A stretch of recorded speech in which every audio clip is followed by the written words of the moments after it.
Aqui? Ó, como é bom e agradável, diga comigo, bom e agradável, viverem unidos os irmãos.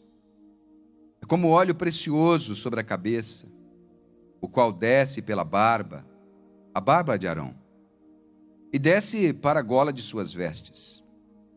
É como o orvalho do Hermon, que desce sobre os montes de Sião. Ali, o Senhor ordena a sua bênção e a vida para sempre. Amém? Espírito da graça, obrigado pela tua presença, obrigado por essa casa que nos acolhe, obrigado por cada família aqui representada, pelo mês de abril que chega. Te louvamos, te damos graça. Que a tua palavra possa ministrar em nossos corações e nós sejamos edificados nesta manhã, em o nome do Senhor Jesus. Amém e amém. Você já pensou nisto aqui? O texto do salmista diz bom e agradável. Diga comigo, bom e agradável. Essa é a vontade do Senhor. A vontade do Senhor, ela é boa, perfeita e agradável. Então, quando nós olhamos para esse momento aqui, a gente vai perceber ele fazendo uma linguagem sobre o fator, sobre o princípio da bênção. O Monte Hermon, por exemplo, que ele cita, ele fica ao norte de Israel, lá na fronteira com o Líbano, onde nasce o Rio Jordão. E o Rio Jordão vai nascer ali, e é o único rio do mundo, segundo alguns estudos, que tem vida na nascente, tem peixes. E eu fui lá, posso dizer para você que é real, e é muito lindo. E o Rio Jordão, ele vai descer, vai regar toda a terra de Israel, e vai formar o mar da Galileia. E vai continuar regando, formando um lugar lindo. E ele faz essa analogia, ele disse, olha, é como o orvalho do Hermon, ou seja, o Hermon, ele é um monte muito alto e ele congela. Então, quando no tempo do degelo dele, que começa a descongelar, a água desce e vem as enchentes sobre o Rio Jordão e ele amplia a sua parte fértil e vai abençoando. Onde esse rio passa, ele é um rio que abençoa. Por isso Israel é um lugar tão lindo, tão bonito. E o texto vai dizer que ali o Senhor ordena a sua bênção e a vida para sempre. Quando nós olhamos lá para o profeta Ezequiel, ele diz que existe um princípio de Deus, que é o da primícia. Nós trouxemos nossos dízimos, nossas ofertas aqui agora, que faz com que a bênção do Senhor repouse sobre a nossa casa. A bênção do Senhor repousando sobre a nossa casa. Malaquias vai dizer, como nós já lembramos, que o Senhor tem uma bênção para nós que ela não pode ser medida. Uma bênção sem medida. E quando a gente vai buscar o princípio teológico da primeira menção, na Bíblia Sagrada diz que a primeira menção é quando foi dito e por que foi dito, de que forma que isso foi utilizado. Então a palavra bênção, a primeira vez que ela foi utilizada na Bíblia, está lá em Gênesis 1:22, logo no primeiro livro, e Deus os abençoou. Deus havia feito os peixes do mar, Deus havia feito as aves do céu, e o texto diz que Deus os abençoou dizendo, sejam fecundos, multipliquem-se e encham as águas dos mares, e na terra se multipliquem as aves. Então, quando a bênção de Deus vem, quando a bênção de Deus chega, quando a bênção de Deus repousa, você vai perceber que há o quê? Que há a multiplicação, que há a frutificação. Aonde há a bênção do Senhor, há crescimento. Amém? Glória a Deus. Querido, dá uma olhadinha para o lado, assim, para todo lado aí. Percebe que nós, há 7 meses atrás, começamos em 6 pessoas em casa. 7 pessoas em casa. E Deus vai fazendo. E Ele vai fazer mais, amém? E nós seremos multidões nessa terra. Na segunda-feira, a Tânia e a Priscila, segunda-feira já é amanhã, né? Hoje é domingo, né? A Tânia com a Priscila vão descer lá para a Flórida, para uma cidade chamada Del Rey, para conhecer a terra. É bom ter uma igreja lá, não é? Tem uns brasileiros lá, não tem? E se Deus quiser levar a gente para lá? Não, vocês podem ir, eu tenho que... Meu negócio é aqui. Eu tenho que aguentar o frio. Então a palavra bênção, ela vem do hebraico barak, que significa bem dizer, falar bem. Dá um sorriso para a pessoa do teu lado, eu te abençoo. Agora fala para ela assim, ó, você está tão linda. Diga, você é capaz. Diga, você é inteligente. Você está abençoando a pessoa, você está falando bem dela. Então, quando você fala bem de alguém, você está abençoando. Por que Deus abençoou? Porque Deus viu que o que ele tinha feito era bom. E aonde há maldição? O que é maldição? Maldição é falar mal. Então, aonde há maldição, há morte. Se abençoar é falar bem, amaldiçoar é falar mal. Quando você fala mal de alguém, quando você expressa algo ruim sobre uma pessoa, você está amaldiçoando ela. E a maldição, ela vem do hebraico kalal. E é o desejar mal. E a gente vai perceber na Bíblia que uma das características de Abraão, o pai da fé, é o da obediência. Sim ou não? Abraão, ele obedeceu. A Bíblia diz que ele obedeceu.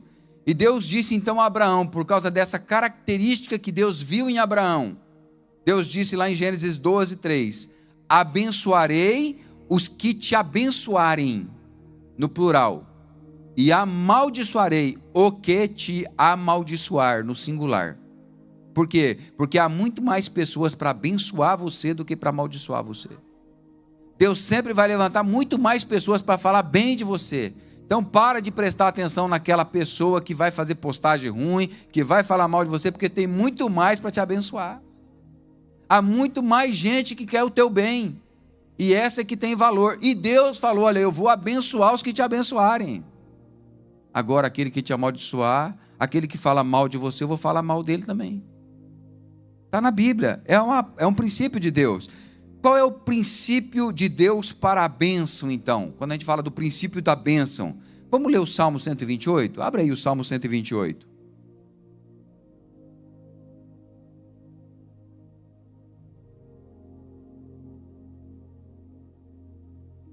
Chegou aí? Deixa eu abrir o meu aqui.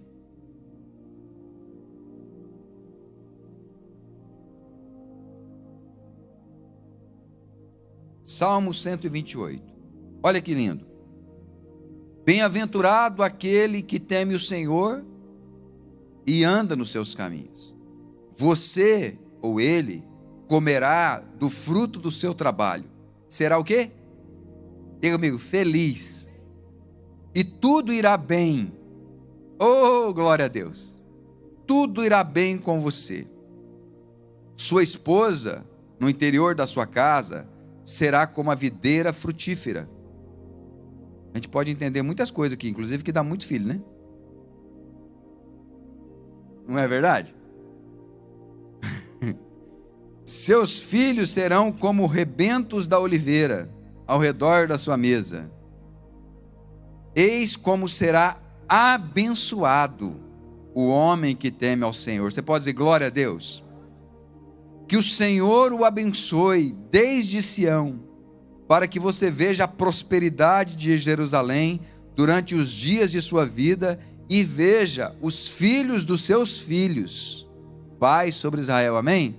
Essa bênção aqui é a bênção da longevidade, ver os filhos dos filhos, vai brincar com os netos, vai estragar os netos, vai falar assim, você eu eduquei, os teus filhos você se vira.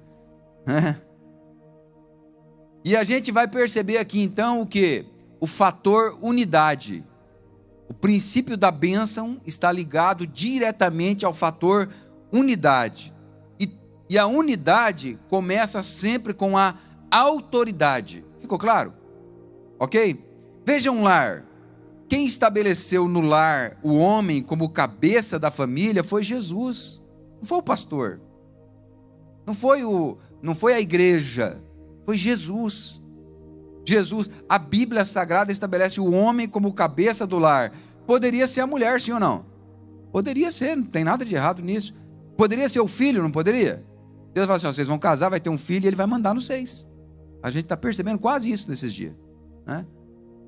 Mas a Bíblia diz que quem é o cabeça? O homem. Deus decidiu que é o homem. Em Efésios 5:23, porque o marido é o cabeça da esposa, como também Cristo é o cabeça da igreja, sendo ele próprio o salvador do corpo. Por que a igreja obedece a Jesus? Primeiro, porque ele morreu por ela na cruz. Segundo, porque ele falou que ele vai vir buscar ela. Terceiro, porque ele é Senhor, quem manda é ele. Esse é o princípio. Mas isso aqui não fala de que Jesus vai pisar na igreja, que Jesus vai maltratar a igreja, vai abusar da igreja. Não, ele ama a igreja, ele cuida dela, ele preserva ela. Um homem que cuida da sua casa, que ama a sua casa, que elogia a sua casa, que está presente na sua casa, a sua casa vai amá-lo, sim ou não? É fácil para a esposa amar um marido igual a Jesus. É fácil para os filhos amar um pai igual a Jesus. Está falando do princípio da unidade. Agora, todo lar que o homem não assume este papel, haverá distorções.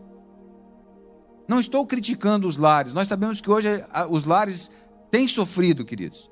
Mas todo lar que o homem não assume esse papel, seja porque a família não deixa, ou seja porque ele renuncia ao seu papel, vai ter distorções. O exemplo começa no Éden. Deus tratou primeiro com Adão. Ele falhou na sua responsabilidade básica, que era guardar, no sentido de proteger o jardim e a sua casa. Falhou. Ele não se posicionou como um sacerdote. Deus, ele não fez o jardim para si. A Bíblia diz que Deus plantou um jardim e colocou nele o homem que ele havia formado. O jardim foi para Adão e para a sua família. Mulher não faz filho sozinha. A vida, a semente que tem vida, está no homem. Ela precisa do homem. Mas normalmente, depois que vem o menino, a menina, ela tem que assumir responsabilidade sozinha. Porque o homem não está ali naquela responsabilidade. Eu estou falando da bênção, querido. Pastor, eu vou viver a minha vida do jeito que eu quero. Tudo bem, cada um é livre. Mas eu estou dando para você o princípio da bênção. Você quer a bênção na sua casa? O fator unidade, diga comigo, unidade. É o principal. Então a primeira coisa que você tem que fazer, vocês homens, é chama a tua família e fala assim, ó, aqui nessa casa nós somos um.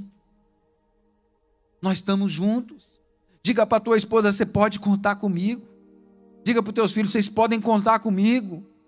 Agora, esposas, já falei isso mais de uma vez, elogia teu marido. Homem, ele funciona na base do elogio, não é do grito. Homem funciona na base do elogio, do significado, não na base do empurra. Aí, ó, fica enrolando, nunca faz, não entendo um cara desse. Vive dizendo que faz, está aí, ó, 6 meses. Vivia falando que não tinha tempo para fazer, passou o lockdown e não fez. Faz isso. Elogia ele, o cara precisa do elogio. É filhinho da mamãe mesmo. A gente... Não, eu tenho que ser sincero. Eu assim, quando a Tânia fala assim, nossa, meu amor, ficou tão bom, me motiva a continuar. Me motiva a continuar. Quando ela fala assim, ó, não gostei, eu falo, então faz você. Não é assim? É isso, gente. Olha, vamos pensar na matemática. Vou confundir um pouquinho a cabeça de vocês aqui, mas vai ser o mais simples possível para não ficar difícil. Matemática. A grandeza não se altera se for multiplicada pela unidade. Ficou claro? Qualquer número multiplicado por 1 é igual a 1. Se você juntar 100 cadeiras, elas continuam sendo o quê? Cadeiras. Qualquer número multiplicado por 1 é igual a 1. Então existe valor dado e valor desejado. Diga comigo, valor dado, valor desejado. Valor dado é o valor que eu não quero.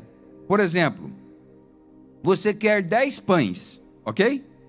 Isso é o valor desejado. Que é 10 pães, valor desejado. Se você recebe somente a farinha, que é o valor dado, você não atingiu o valor desejado, que é pão, sim? Ok? Então, farinha multiplicado por farinha é igual?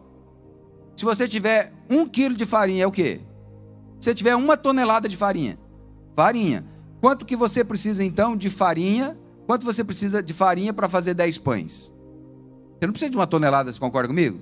Mas você precisa de ovo, precisa de fermento, precisa de açúcar, precisa de sal. Eu sou bom de fazer pão, gente.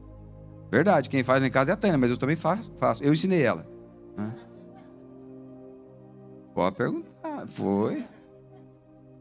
Esse pão que você come, que vai comer daqui a pouco da ceia, eu que ensinei, foi, meu amor?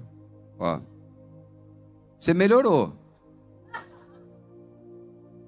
Foi, gente. Eu cheguei para você, meu amor, você tem que aprender a fazer pão em casa. Minha mãe me ensinou. Pega farinha, pega ovos, pega leite, pega açúcar, pega sal, coloca aí tudo na coisa, mexe, mãe, enrola, coloca para assar. Ela falou, tá bom, foi lá e fez pão. Olha. Simples. Mas ela melhorou bem a receita. Então, veja bem, isso se chama o quê? Frações do resultado. Eu tenho algo, mas para mim chegar no que eu quero, eu preciso de frações do resultado. Eu preciso de pequenas porções para chegar no valor desejado. Ficou claro? Então, quando nós pegamos esses resultados, pequenos resultados somados, nós teremos o resultado desejado.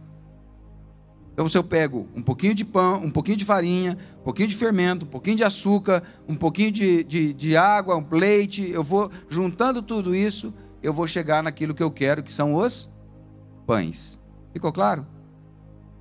Não basta você chegar para Deus e falar assim, Deus, me abençoa. Deus, eu quero a bênção. Não basta. Primeira coisa que você precisa ter é a unidade. Às vezes você tem muito de algo, mas falta em outras partes para chegar lá. Aí você vê assim, você tem muita farinha. Você fala, mas eu tenho muita farinha, mas não consigo fazer os pão. É porque falta o fermento, falta o ovo, falta outras partes. Tem que organizar a coisa. A Tânia falou algo muito interessante para mim ontem. A bênção não vem pela necessidade. Deus não abençoa você só porque você está precisando. Se fosse assim, Deus abençoaria a África. Deus abençoaria quem mora em favela. A bênção não vem pela necessidade. A primeira coisa que eu preciso compreender é que a bênção vem pela unidade. Lá na Torre de Babel, Deus fez um elogio. Deus falou assim, o povo é um. Fala a mesma língua. E não haverá impedimentos para tudo que eles quiserem fazer. Em qualquer lugar que você estiver, lute pela unidade. Porque é na unidade que o Senhor ordena a bênção e a vida para sempre. Unidade. É um conjunto de ações, então, que eu passo a entender que promovem a bênção de Deus. O que é a bênção de Deus, pastor? É o favor de Deus. Jesus, ele falou sobre o fator unidade. Ele disse lá em Mateus 12, 25.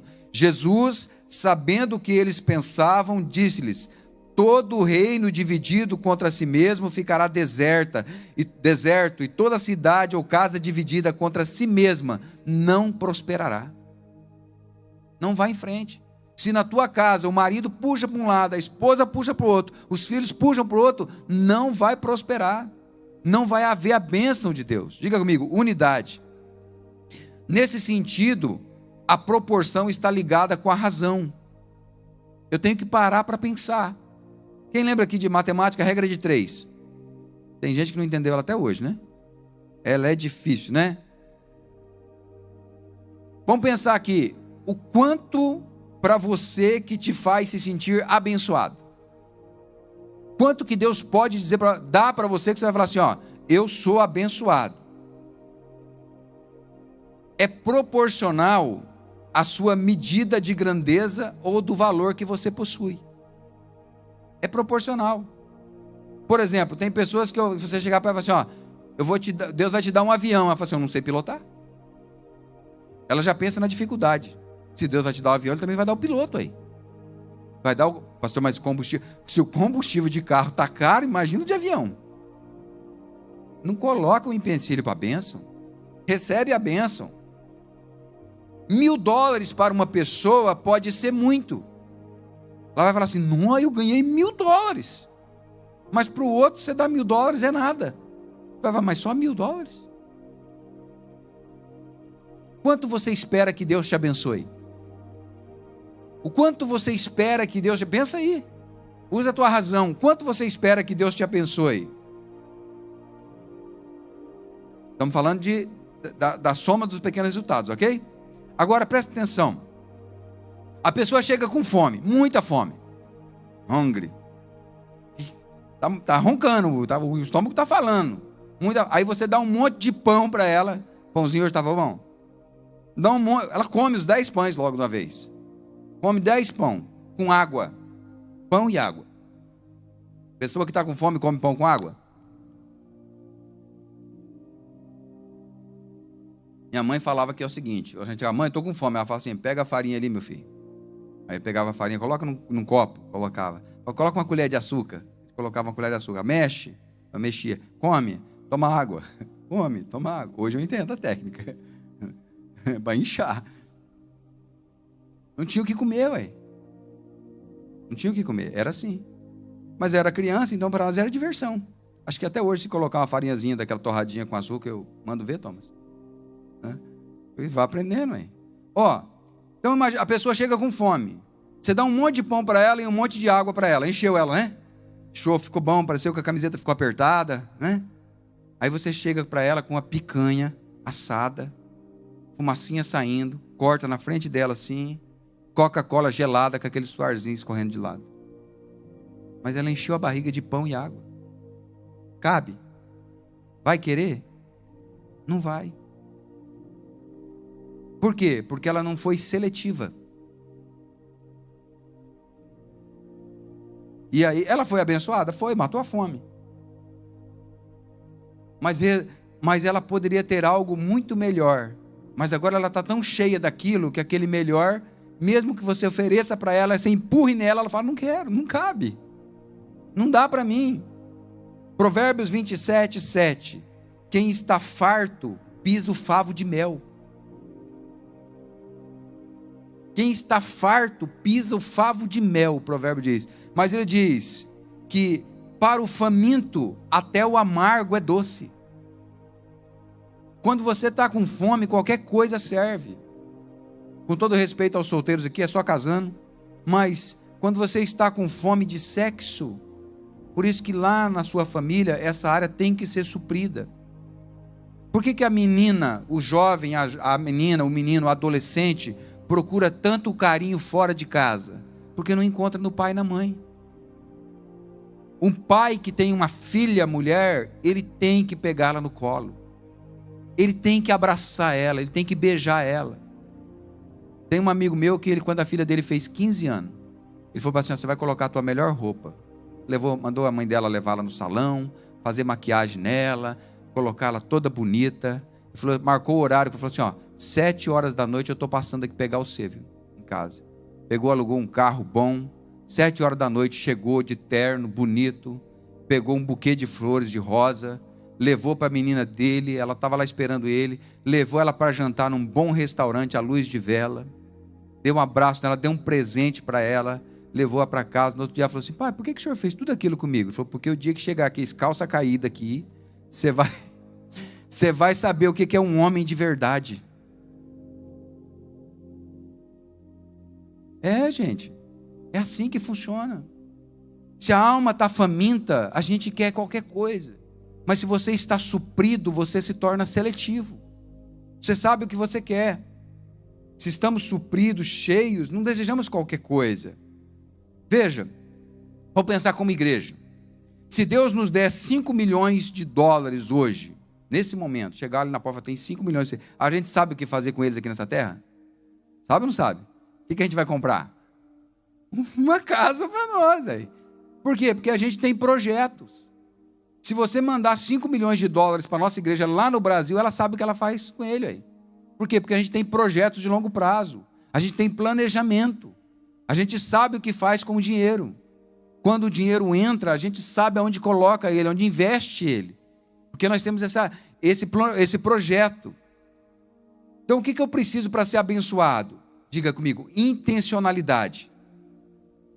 Quem planta, colhe, mas só plantar resolve? Não, você tem que preparar a terra, tem que cuidar e tem que acabar colhendo. Deus já deu. O que nós precisamos fazer agora? Conquistar, diga comigo, conquistar. Então pensa comigo, se o propósito de Deus para a sua vida é aqui nos Estados Unidos, Quem acredita que Deus tem um propósito para a vida dele aqui nos Estados Unidos? Perfeito. Se o propósito de Deus para a tua vida aqui nos Estados Unidos, se ele te der $1 milhão amanhã, você vai embora para o Brasil. Não pode. Você não está atrás do dinheiro, você está atrás do propósito. Essa que tem que ser a cabeça. Talvez o dia que você embarcou lá naquele avião para vir para cá, você veio pensando um monte de coisa. E Jesus olhando lá do céu falou assim: estou sabendo. Fica tranquilo. Preocupa não. Vou te ensinar o frio. Vou te ensinar o martelo. A tape, o vecchio. Vou te ensinar o caminhão carregado de pão. Vou te ensinar a buzina. Vou te ensinar, fica tranquilo. Vou te ensinar a língua. Vou te ensinar, fica tranquilo. Você chega pensando em Macy's. Burlington. Assim, vou te ensinar.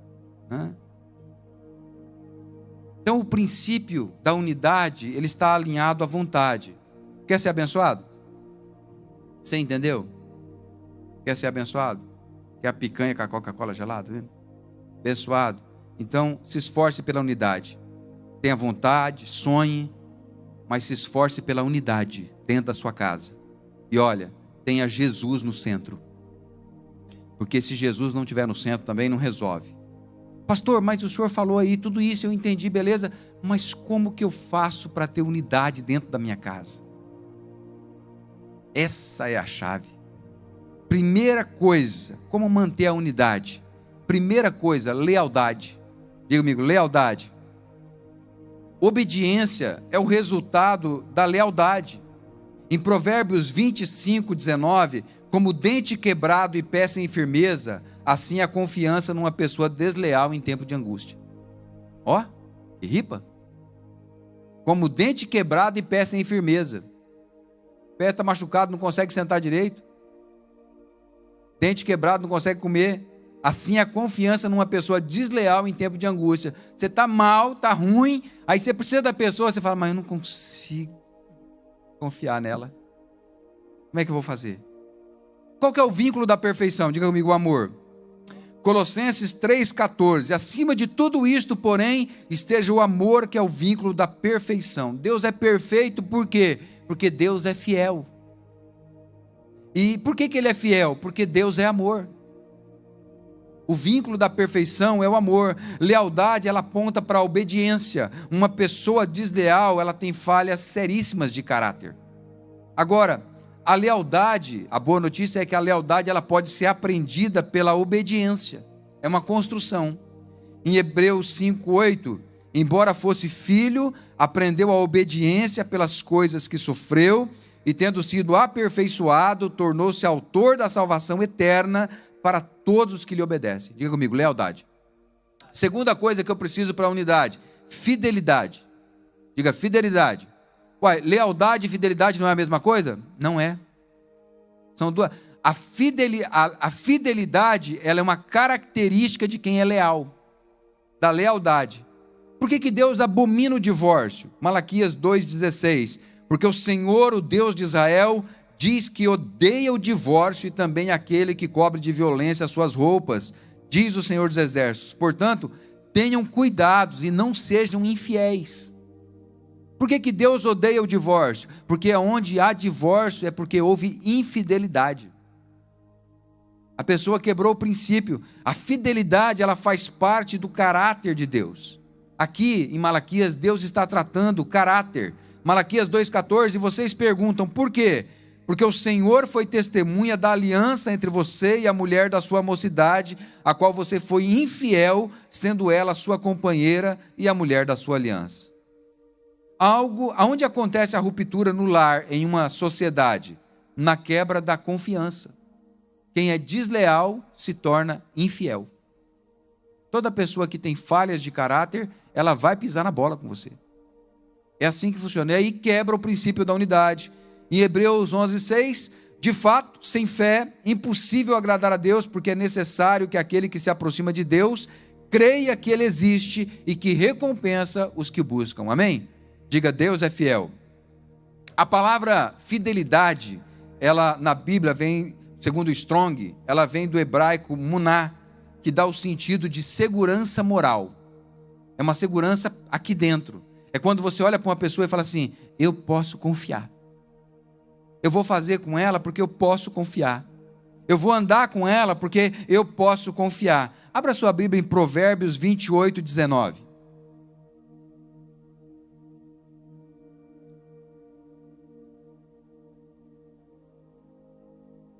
Provérbios 28, 19.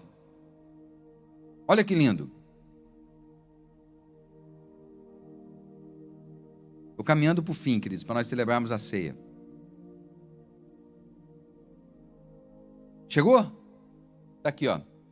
O que lavra a sua terra terá pão em abundância, mas quem corre atrás das coisas sem valor se fartará da pobreza.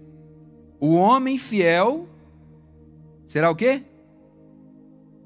Será acumulado de bênçãos, será coberto de bênçãos, terá abundância. Quem que é que vai ter isso? O homem? A pessoa? Mas quem tem pressa de enriquecer não ficará sem castigo. Parcialidade não é bom, porque uma pessoa é capaz de transgredir até por um bocado de pão. Olha aí que coisa. Veja, me entenda. Deus sabe que nós somos falhos na nossa fidelidade, sim ou não, queridos? Na nossa fidelidade, por mais certo que nós sejamos diante da fidelidade dele, nós não temos como. Mas Lamentações 3, 22 diz assim: as misericórdias do Senhor são a causa de não sermos consumidos, porque as suas misericórdias não têm fim e renovam-se a cada manhã. Grande é a tua fidelidade. Glória a Deus, né? A fidelidade, ela faz parte do fruto do Espírito, lá de Gálatas. É uma das características dele. Quem é nascido de novo, luta contra a velha natureza. Por quê? Porque deseja ser fiel. Diga assim: eu sou fiel. Diga: eu sou fiel. Então a primeira coisa para manter a unidade é o quê? Diga: lealdade. Segunda coisa é fidelidade. A terceira coisa, diga comigo: alegria. Nada a ver, parece, né? Tem alguma coisa a ver a alegria com a bênção? A alegria do Senhor é a nossa? Eita glória!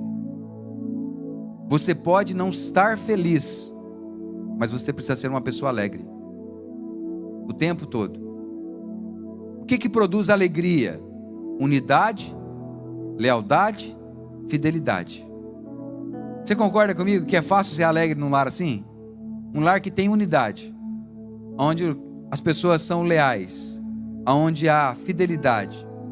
Esse lar vai gerar paz, vai gerar amor, vai gerar bondade, vai gerar perseverança. A gente vai querer continuar junto.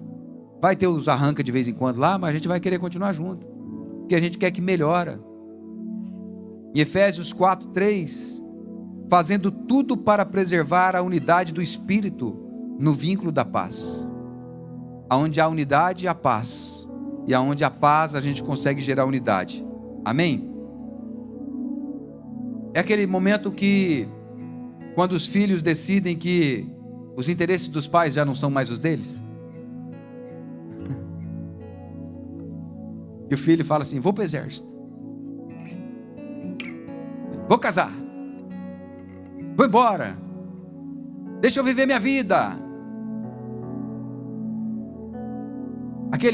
Sabe aquele momento da ruptura que você precisa liberar o filho? Nós passamos por isso com nossos pais, alguns aqui, né? Você falava para o teu pai, mas eu já sou adulto, eu quero ir.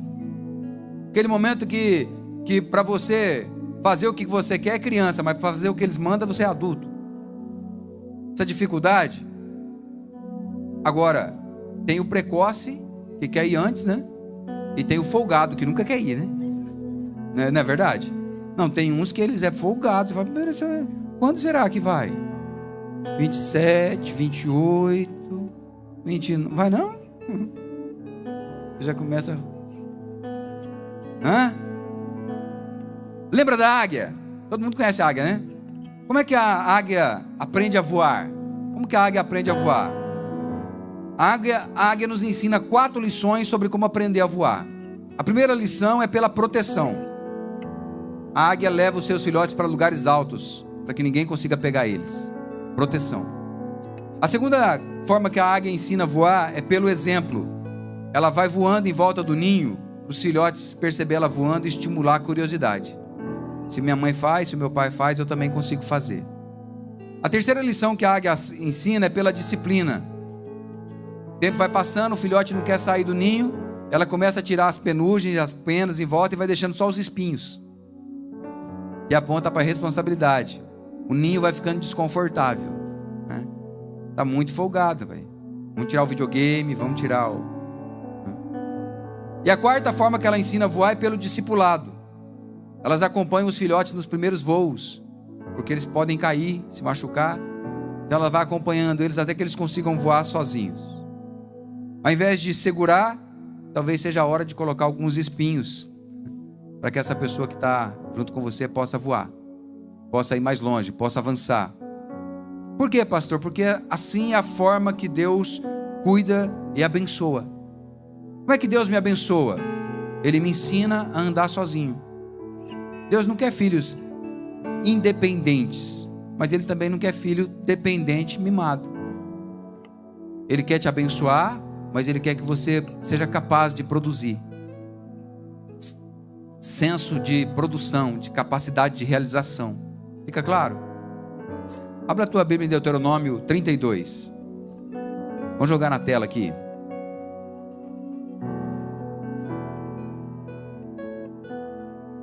Nós já vamos celebrar a ceia do Senhor. Eu vou liberar você para ir para casa. Deuteronômio 32, 11, verso 11. Olha aqui, ó. Vamos aqui, que aqui é mais rápido, ó. Como a águia desperta a sua ninhada e voa sobre os seus filhotes, estende as asas e tornando os leva sobre elas, assim só o Senhor guiou o seu povo, e não havia com ele Deus estranho. Um Deus que protege, que cuida e que ensina e nos leva. Então como que Ele faz isso? Como que Deus quer que nós nos tornamos capazes de realizar? Proteção, exemplo, disciplina, discipulado. Manhã como essas nós aprendemos, sim ou não? O salmista, ele vai declarar então, bom e agradável. Bom e agradável é sinônimo de alegria, você concorda comigo? E ele vai dizer, nesse lugar o Senhor ordena a bênção e a vida para sempre. Senso de continuidade. Você vai chegar todo dia na tua casa e todo dia na tua casa vai ser feliz. Você vai chegar todo dia na tua casa e todo dia vai ser alegre. Você vai entrar todo dia no teu carro e todo dia você vai estar alegre. É algo que está dentro de você que é diferente. E aí a gente tem que pensar então sobre os fatores que impedem esta bênção. Quais os fatores que impedem essa bênção? Tiago 3,16, pois onde há inveja e rivalidade, aí há confusão e toda espécie de coisa ruim. O que impede a bênção de estar na sua casa? Egoísmo, porque o egoísmo vai gerar individualismo e avareza. Isso impede a bênção de Deus lá na sua casa. O que mais? Orgulho, porque Deus resiste ao soberbo e você vai ter Deus como teu inimigo. Não podemos ser pessoas orgulhosas. Estar aqui nesses dias eu tenho entendido, Deus está tratando a nossa humildade, sim ou não? Falei, Deus, tá bom, vamos ser humilde. Comparação, porque comparação vai gerar competição e inveja. Por que ele tem e eu não tenho? Por que você pode e eu não posso? E vai gerar essa distorção dentro do lar. O que mais? Ingratidão, porque o coração tem memória seletiva para coisas ruins. E aí você é sempre ingrato, está sempre reclamando, murmurando, criticando. Incredulidade. Incredulidade é murmuração e rebeldia. E aí Deus não abençoa. Em Mateus 13:57, e escandalizavam-se por causa dele. Jesus, porém, lhes disse: nenhum profeta é desprezado a não ser na sua terra e na sua casa. E não fez ali muitos milagres por causa da incredulidade deles. No lar que não há esse crer, não há a bênção. A pessoa pode experimentar tudo de Deus, mas às vezes experimenta parcialmente, e às vezes não experimenta nada. Deus quer dar muito, Deus quer abençoar, Deus quer prosperar, Deus quer fazer você ser feliz em todas as áreas, mas aí você consegue só parcialmente. Há pessoas que não têm alegria. Há outros que têm momentos alegres. Mas há aqueles que têm uma alegria completa. E por que tem pessoas que têm uma alegria completa? Porque há uma unção de Deus sobre a vida dessa pessoa. Então deixa eu explicar para você, que eu quero que você leve isso aqui para sua casa, de tudo que eu falei. Diga comigo, alegria. Existe uma unção de Deus de alegria. Existe uma unção. E essa alegria, que é a alegria do Senhor, que é a nossa força. E a minha oração nessa manhã é para que Deus derrame essa unção de alegria sobre você, amém? A situação está ruim, mas você aqui dentro tem uma paz dizendo para você assim: vai dar certo, Deus vai resolver, a coisa vai acontecer. E talvez você não esteja vivendo essa alegria completa, ou talvez você nem tenha ela, porque é possível ter essa alegria de forma parcial. Quantos querem essa alegria completa? Pastor, mas é bíblico isso que você está falando? João 17:13, pode jogar para nós aqui, João 17:13. É Jesus falando.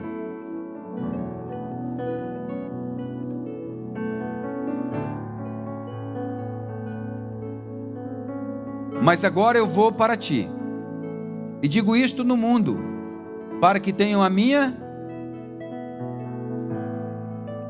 Tem uma alegria do Senhor que ela é completa em si mesmas. Na 1 de João 1:3, o apóstolo João diz assim: o que vimos e ouvimos anunciamos também a vocês, para que também vocês tenham comunhão conosco. Ora, a nossa comunhão é com o Pai e com o seu Filho Jesus Cristo. E escrevemos estas coisas para que a vossa alegria seja completa. Amém?